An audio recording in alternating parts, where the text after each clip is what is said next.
Hello students, welcome to my channel. तो ये this paper है BA BSc BCom 4th semester co-curricular paper है physical education and yoga का। देखिए 2023-24 की परीक्षा का ये मॉडल पेपर है और महाराजा सुहेलदेव राज्य विश्वविद्यालय का ये पेपर है जो 11 मई 2024 को हुआ है।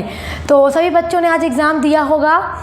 तो ये इसका पूरा आंसर की आज मैं बताने वाली हूँ। महाराजा सुहेलदेव विश्वविद्यालय वाले जो भी स्टूडेंट्स हैं तो वो अपने पेपर को ओपन कर लें और पूरे क्वेश्चन के आंसर मिलाएं। पूरा जो 75 क्वेश्चन है जो भी आप टिक लगा कर आए हैं अपने OMR शीट में, तो पूरा 75 का आंसर मैं बताने वाली हूँ। तो आप लोग मैच कर लें कि आप लोगों ने क्या लगाया, कितना आपका सही है। चलिए, ये बच्चे परेशान रहते हैं कि मैम जल्दी से मैच करवा दीजिए हमारा आंसर, तो आप परेशान मत होइए। आपके सामने आपका ये पेपर आ चुका है और एक एक प्रश्न के उत्तर मैं आपको बताते चल रही हूँ। तो BA BSc बीकॉम का ये पेपर है। कोड आप जानते हैं, ये सारी चीज़ें आपने सही फिल की होगी। BA का पहला वाला, BSc का दूसरा वाला और बीकॉम का तीसरा वाला पेपर कोड है। चलिए अब बिना देर किए शुरू करते हैं। निर्देश देख लीजिए, ये आप लोग वीडियो पॉज करके पढ़ लीजिएगा। इस पर हम ज़्यादा पढ़कर टाइम वेस्ट नहीं करेंगे, हम जल्द से जल्द सारे क्वेश्चन पे नज़र डालेंगे। देखिए पहला आपका प्रश्न है, अंतर्राष्ट्रीय योग दिवस कब मनाया जाता है। अच्छा देखिए, इंग्लिश वाले भी मैच करते रहेंगे क्योंकि बात वही यहाँ इंग्लिश में लिखी है। तो यहाँ से मैं बोलती रहूँगी आपका आंसर, आप अपने आंसर अपने पेपर में मैच करते रहिए, चाहे हिंदी में जो करके आए वो, चाहे इंग्लिश, दोनों।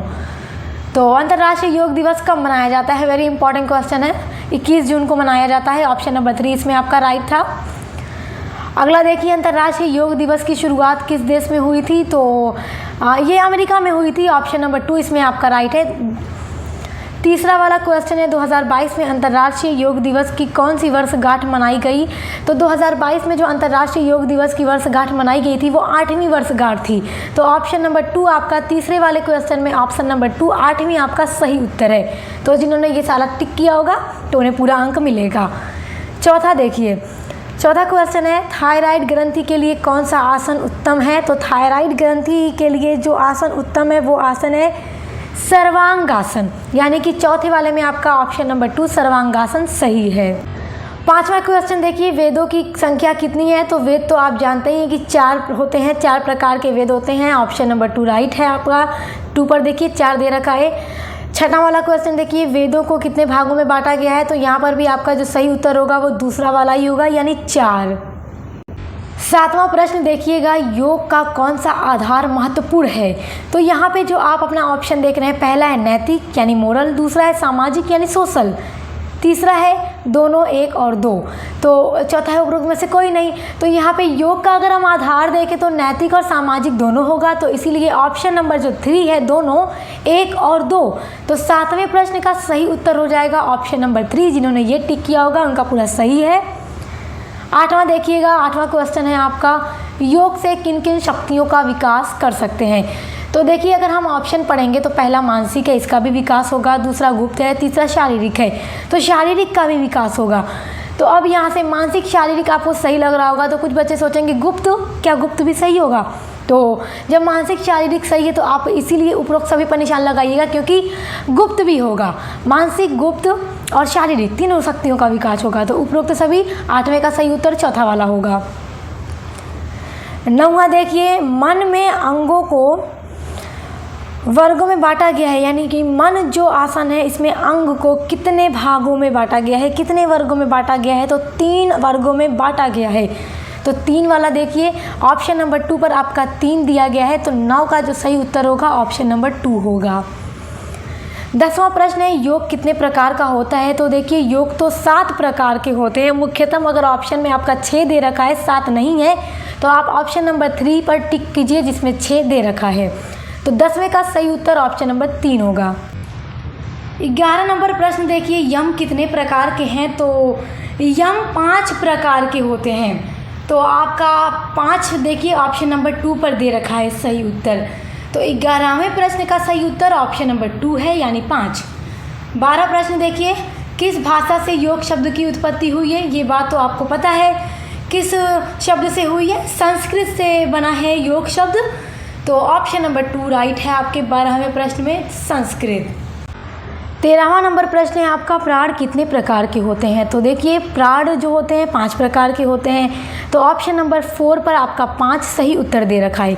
तो 13 नंबर प्रश्न का सही उत्तर ऑप्शन नंबर 4 होगा। जिन्होंने ये लगाया तो बहुत बढ़िया। 14वां प्रश्न देखिए, प्रसिद्ध ग्रंथ योग सूत्र के रचयिता कौन थे?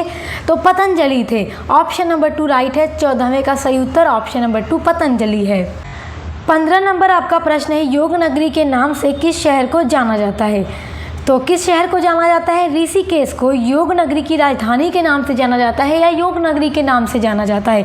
तो सही उत्तर आपका ऋषिकेश होगा, यानी 15वें का सही उत्तर ऑप्शन नंबर 1 ऋषिकेश है। 16 नंबर प्रश्न मिला लीजिए, पूरक का अर्थ होता है। पूरक देखिए जो है ये इसका अर्थ होता है श्वास, यानी सांस को अंदर लेना। जैसे हम सांस लेते हैं तो अंदर जब उसको लेते हैं तो वो हमारा पूरक है, और जब हम सांस को बाहर छोड़ते हैं तो वो चेतक है। तो ऑप्शन नंबर 2 श्वास को अंदर लेना 16 नंबर प्रश्न का सही उत्तर ऑप्शन नंबर 2 है आपका। 17वां प्रश्न है, सूर्य नमस्कार में कितने चरण होते हैं? तो सूर्य नमस्कार में 12 चरण होते हैं। तो ऑप्शन नंबर 2 पर आपका 12 सही उत्तर दे रखा है। तो 17 नंबर प्रश्न का सही उत्तर ऑप्शन नंबर 2 है। 18वां प्रश्न देखिए, 2 बार के भोजन में कितने समय का अंतर होना चाहिए? अब जब ऑप्शन पढ़ेंगे तो आपको पता चलेगा। देखिए 3 घंटे अगर आप दोपहर में खाना खाएं, 3 घंटे बाद रात का खाना खाएंगे नहीं ना। 6 घंटे, एक दे रखा है 13, एक दे रखा है 8। तो दोपहर का खाना खाकर 13 घंटे बाद हम रात का खाना नहीं खाएंगे, 8 घंटे बाद भी नहीं खाएंगे। तो हमारा जो सही उत्तर होगा वो 6 घंटे होगा। तो ऑप्शन नंबर 2 हमारा राइट है। 19 नंबर प्रश्न है, योग का जन्मदाता देश है? तो योग का जन्मदाता देश भारत है, हमारा भारत। तो ऑप्शन नंबर 3 सही उत्तर है। अगला है, गीता में भक्ति मार्ग किसको बताया गया है? तो कर्म मार्ग को, भक्ति मार्ग, ज्ञान मार्ग, उपरोक्त सभी इसमें आपका सही उत्तर हो जाएगा ऑप्शन नंबर 4। 21 नंबर प्रश्न है, पतंजलि के अनुसार ज्ञान का वास्तविक स्रोत है? तो शरीर और आत्मा दोनों है, क्योंकि आपका ये दोनों सही उत्तर हो जाएगा। तो ऑप्शन नंबर 3 दोनों, 1 और 2 इस पर आप टिक कर दीजिए, ऑप्शन नंबर 3 सही है।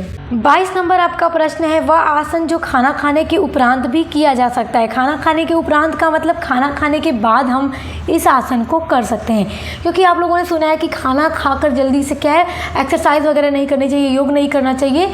तो कौन सा वो आसन है जो हम खाना खाने के बाद भी कर सकते हैं? तो वो है वज्रासन, ऑप्शन नंबर 2 आपका सही है 22 नंबर प्रश्न में। 23वां देखिए, नेति क्रिया किससे संबंधित है? तो ये नाक से संबंधित होती है, नेति क्रिया जो होती है। तो 23 नंबर प्रश्न का सही उत्तर ऑप्शन नंबर 3 है, नाक से। अगला है, योग की आत्मा किसे कहते हैं? तो योग की आत्मा प्राणायाम को कहते हैं। तो ऑप्शन नंबर 2 आपका सही उत्तर है। अगला प्रश्न देखिए, 25 नंबर प्रश्न है, सूर्य नमस्कार दिवस कब मनाया जाता है? तो ये 12 जनवरी को मनाया जाता है, लेकिन ऑप्शन में आपका देखिए 12 फरवरी दे रखा है। तो आप इसी पे टिक कर दो, 12 फरवरी पे टिक कर दो, क्योंकि ये बाय मिस्टेक, इसमें आपकी गलती तो नहीं है, ये आपकी गलती नहीं है, बाय मिस्टेक फरवरी हो गया। तो आप इसी पे टिक कर दो, आपको नंबर मिल जाएगा, क्योंकि एग्जामिनर समझ जाएगा कि आप पढ़े सही थे, बस अब दिया नहीं है पेपर में तो आपने उसी के अकॉर्डिंग इस पर टिक किया है। तो ऑप्शन नंबर 2 आपका 25 नंबर प्रश्न में सही हो जाएगा। 26 नंबर प्रश्न है, मनोरंजन शब्द किस भाषा के 2 शब्दों का योग है? तो जो मनोरंजन शब्द है यानी एंटरटेनमेंट, ये जो शब्द है किस भाषा के शब्दों से बना है? तो फ्रेंच लैंग्वेज, ऑप्शन नंबर 4 आपका इसमें सही होगा, फ्रेंच। 27वां प्रश्न है, वॉलीबॉल की शुरुआत विलियम जी मॉर्गन द्वारा कब की गई थी? तो विलियम जी मॉर्गन के द्वारा वॉलीबॉल की शुरुआत 1895 में की गई थी। तो 1895 ऑप्शन नंबर 2 पर आपका दे रखा है। तो 27 नंबर प्रश्न में ऑप्शन नंबर 2 1895 सही उत्तर है आपका। 28 नंबर प्रश्न जो आपका दे रखा है, ये प्रश्न तो आपसे ज़रूर पूछना था, क्योंकि ये प्रश्न मैंने देखिए बहुत महत्वपूर्ण है। ओलंपिक ध्वज में गोलों की संख्या कितनी होती है? ये आपको मैं बताई थी कि महत्वपूर्ण प्रश्न है। तो ये 5 होती है। ऐसे आप लोगों ने देखा होगा, 3 ऊपर रहता है, 2 नीचे। तो कैसे रहता है? नीला, पीला, काला, हरा, लाल, 5 कलर ये होते हैं। तो 5 गोला होता है इसमें, और इसकी जो पृष्ठभूमि होती है वो सफ़ेद होती है। तो ऑप्शन नंबर 2 आपका सही उत्तर है इसमें।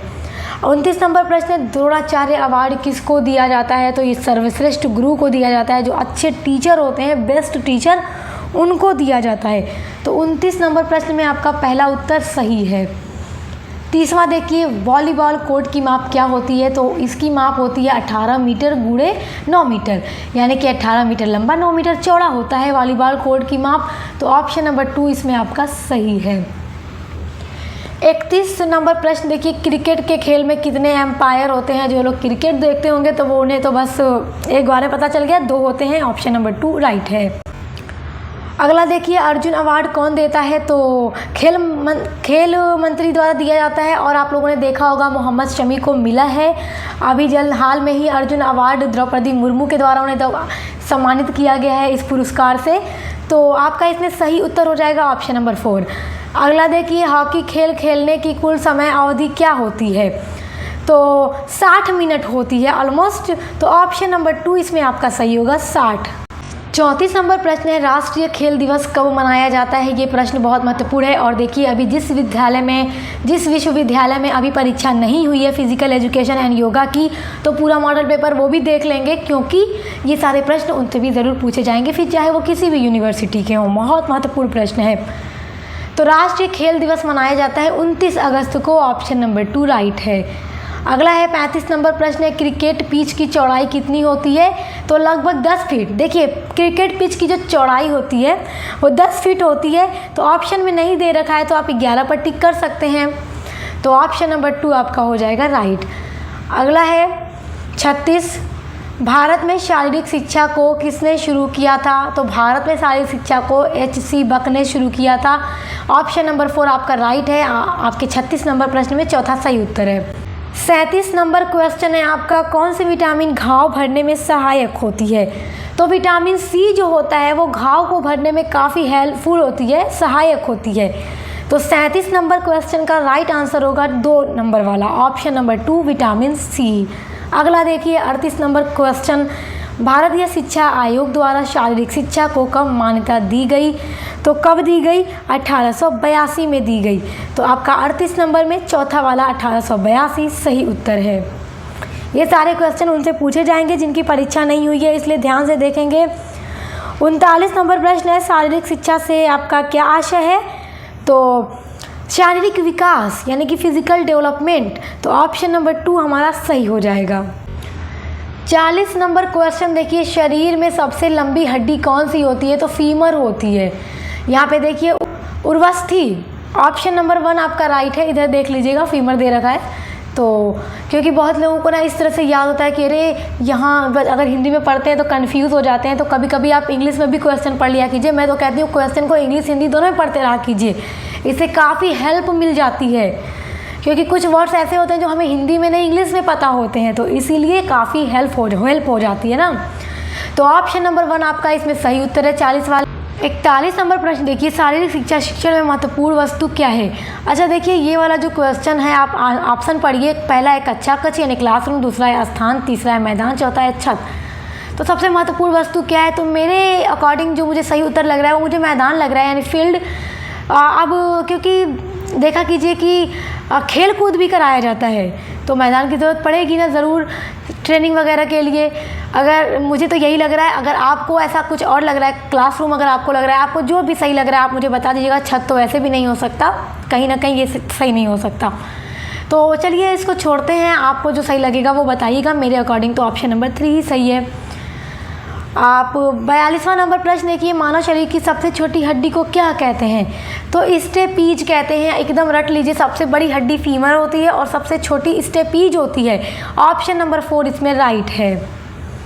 अगला है, प्रथम राष्ट्रीय शारीरिक प्रशिक्षण महाविद्यालय कहाँ स्थित है? तो ये सबसे पहले ग्वालियर में स्थित है। रानी लक्ष्मीबाई के नाम पे है ये, जो ग्वालियर में है। तो ऑप्शन नंबर 3 राइट है इसमें।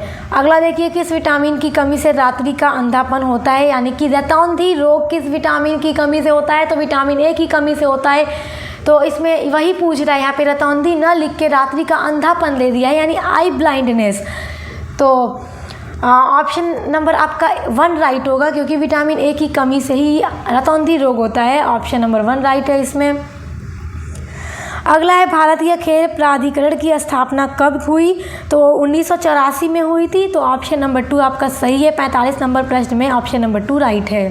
46वां क्वेश्चन है, कोशिका का ऊर्जा घर किसे कहते हैं? तो माइटोकॉन्ड्रिया को कहते हैं कोशिका का ऊर्जा घर। तो 46 नंबर प्रश्न का सही उत्तर ऑप्शन नंबर 2 है, माइटोकॉन्ड्रिया। अगला देखिए 47 नंबर प्रश्न है, स्वस्थ मनुष्य के हृदय की औसत गति प्रति मिनट क्या होती है? तो मनुष्य का हृदय 72 बार धड़कता है। तो ऑप्शन आपका देखिए तीसरा वाला है, 70 से 72 बार 1 मिनट में धड़कता है। तो ऑप्शन नंबर आपका 3 राइट है 47 नंबर क्वेश्चन का। 48वां क्वेश्चन है, प्रशिक्षण के दौरान थकान के आभास का कारण क्या हो सकता है? तो लैक्टिक एसिड होता है।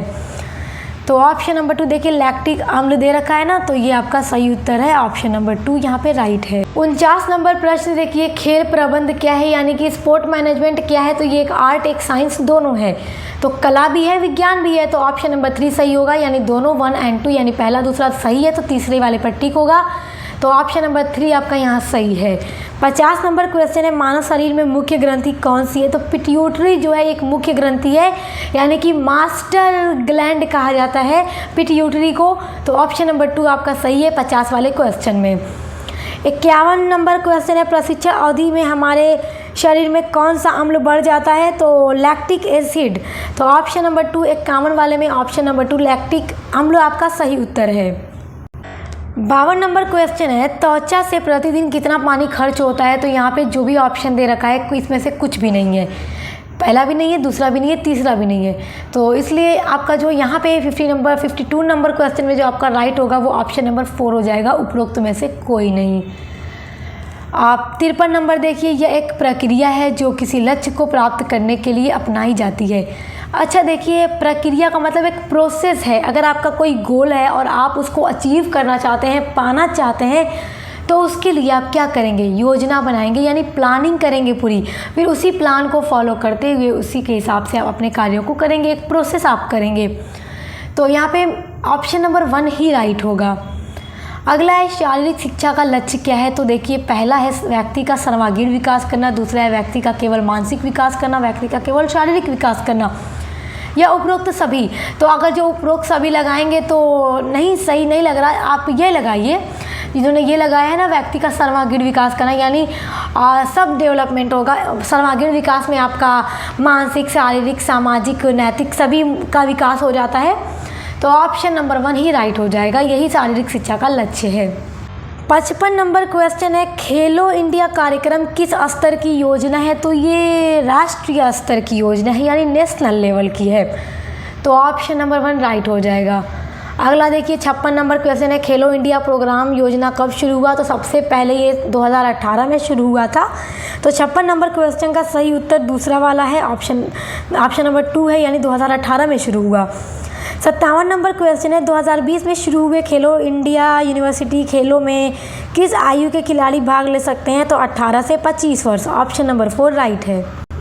58 नंबर क्वेश्चन है, खेल प्रबंध किस पर आधारित है? तो सबसे पहले इस तरह के क्वेश्चन में आप अपना ऑप्शन पढ़िए। देखिए ऑप्शन क्या कह रहा है, कुशल और प्रतिभाशाली अधिकारियों पर, दूसरा है अकुशल और लालची अधिकारियों पर, तीसरा है चतुर और चालाक अधिकारियों पर, और चौथा है उपरोक्त सभी।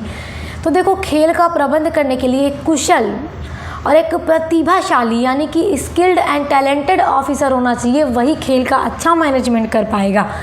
जिसके पास स्किल ही नहीं है, वो लालची है, तो वो नहीं कर पाएगा, चालाक है। तो देखो, कुशल होना ज़रूरी है और टैलेंटेड होना ज़रूरी है। तो ऑप्शन नंबर 1 ही राइट होगा आपके 58 नंबर क्वेश्चन में। 59 वाला है, कौन सी प्रतियोगिता अंतर्राष्ट्रीय स्तर पर प्रतियोगिता नहीं है? अंतर्राष्ट्रीय स्तर की प्रतियोगिता नहीं है, तो ओलंपिक भी अंतर्राष्ट्रीय स्तर पर है, एशियाई खेल भी है, विश्व कप भी है। तो कौन सा नहीं है? खेलो इंडिया कार्यक्रम, पीछे आपने अभी सही उत्तर देखा, नेशनल लेवल पर है।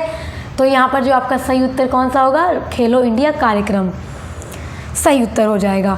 60वां वाला है, रणजी ट्रॉफी का संबंध किस खेल से है? तो इसका संबंध क्रिकेट से है, तो 60 का सही उत्तर तीसरा वाला क्रिकेट हो जाएगा। 61 नंबर क्वेश्चन है आपका, अजलान शाह कप का संबंध किस खेल से है? तो इस कप का संबंध टेनिस से है। तो 61 नंबर क्वेश्चन का राइट आंसर ऑप्शन नंबर 3 है, टेनिस। 62 नंबर क्वेश्चन है, थॉमस कप का संबंध किस खेल से है? तो इसका संबंध है हॉकी से। तो 62 नंबर प्रश्न का सही उत्तर ऑप्शन नंबर 4 है, हॉकी। 63 नंबर क्वेश्चन है, शारीरिक शिक्षा से संबंधित कैरियर है, यानी कि अगर आप फिजिकल एजुकेशन से कोई भी पढ़ाई कर रहा है तो उसके आगे क्या क्या कैरियर हैं कि वो अपना कैरियर किस किस फील्ड में बना सकता है। तो वो शिक्षक भी बन सकता है, टीचिंग भी कर सकता है इस डिपार्टमेंट में, किसी भी कॉलेज यूनिवर्सिटी के अंतर्गत। कोच भी है, ये भी एक कैरियर ऑप्शन है। तीसरा है रेफरी और एम्पायर, ये भी एक ऑप्शन है। तो उपरोक्त सभी आपका सही उत्तर हो जाएगा। देखिए 64 नंबर क्वेश्चन है, पहला खेलो इंडिया गेम कहाँ शुरू हुआ? तो दिल्ली में हुआ 2018 में। तो ऑप्शन नंबर 2 राइट है, दिल्ली। 65 नंबर क्वेश्चन है, यूकी भावरी का संबंध किस खेल से है? तो ये इनका संबंध टेनिस के, ये टेनिस के खिलाड़ी हैं। ऑप्शन नंबर 2 राइट है इसमें आपका। तीसरा है स्पर्श रेखा किस खेल से संबंधित है? तो कबड्डी में है, पढ़ के ही समझ जाएंगे आप। तो जिन्होंने कबड्डी खूब खेली होगी तो उन्हें पता होगा। 66 नंबर क्वेश्चन का सही उत्तर हो जाएगा दूसरा वाला, कबड्डी। 67 नंबर क्वेश्चन आपका है, अपर कट किस खेल से संबंधित है? तो बॉक्सिंग से संबंधित है। ऑप्शन नंबर 1 आपका राइट है। 68वां क्वेश्चन देखिए, भारत में पोलो खेल का प्रचलन किन्होंने प्रारंभ किया? तो तुर्कों ने। तुर्कों में कौन? गुलाम वंश के संस्थापक कुतुबुद्दीन ऐबक ने शुरू किया, जो कि तुर्क थे। तो भारत में पोलो गेम का प्रचलन उन्होंने शुरू किया था। तो ऑप्शन नंबर 1 राइट होगा, तुर्कों ने। अगला है, टाइफाइड से शरीर का कौन सा अंग प्रभावित होता है? अच्छा देखिए, ये सारे जो क्वेश्चन हैं आप पहले दे चुके हैं फर्स्ट एड एंड हेल्थ में, फूड न्यूट्रिशन एंड हाइजीन में पूछा गया था, और फर्स्ट एड एंड हेल्थ में भी पूछा गया है ये वाला क्वेश्चन। तो कुछ क्वेश्चन तो ऐसे हैं जो आपसे फर्स्ट सेमेस्टर में, सेकेंड में भी पूछेगा, और यहाँ पर भी पूछे जा रहे हैं जो इस तरह के क्वेश्चन हैं। तो टाइफाइड से कौन सा अंग प्रभावित होता है? तो आंत होता है। ऑप्शन नंबर 4 आपका सही उत्तर है। 70 नंबर क्वेश्चन है, पीलिया में दुष्प्रभावित होता है, यानी पीलिया जब होती है तो कौन सा अंग प्रभावित होता है? तो यकृत होता है, यानी लीवर। तो ऑप्शन नंबर 4 इसमें राइट है। 71 नंबर प्रश्न है, निम्नलिखित में से कौन सा वसा का अच्छा उदाहरण है? तो वनस्पति घी वसा का अच्छा उदाहरण है। ऑप्शन नंबर 2 राइट है। 72 नंबर क्वेश्चन, निम्न में से किससे ऊर्जा प्राप्त नहीं होती? तो किससे नहीं होती? विटामिन से ऊर्जा प्राप्त नहीं होती। तो ऑप्शन नंबर 2 राइट है। 73 नंबर क्वेश्चन है, पालक के पत्ते में किसकी मात्रा सबसे अधिक होती है? तो सबसे अधिक उसमें आयरन की मात्रा होती है, याद रखिएगा।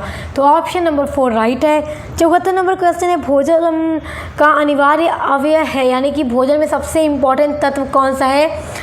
तो वो है कार्बोहाइड्रेट। ऑप्शन नंबर 2 इसमें आपका राइट है। 75 नंबर क्वेश्चन है, शरीर में ऊतकों का निर्माण किससे होता है? तो प्रोटीन के द्वारा शरीर में ऊतक का निर्माण किया जाता है। तो ऑप्शन नंबर 1 इसमें आपका राइट है। तो अब आपने अपने 75 क्वेश्चन के आंसर को सही से मिला लिया है, और अब आप 5th सेमेस्टर में चले जाएंगे। तो आप 5th सेमेस्टर के सभी सब्जेक्ट को पढ़ने के लिए चैनल के साथ जुड़े रहें। अब मिलते हैं नेक्स्ट वीडियो के साथ।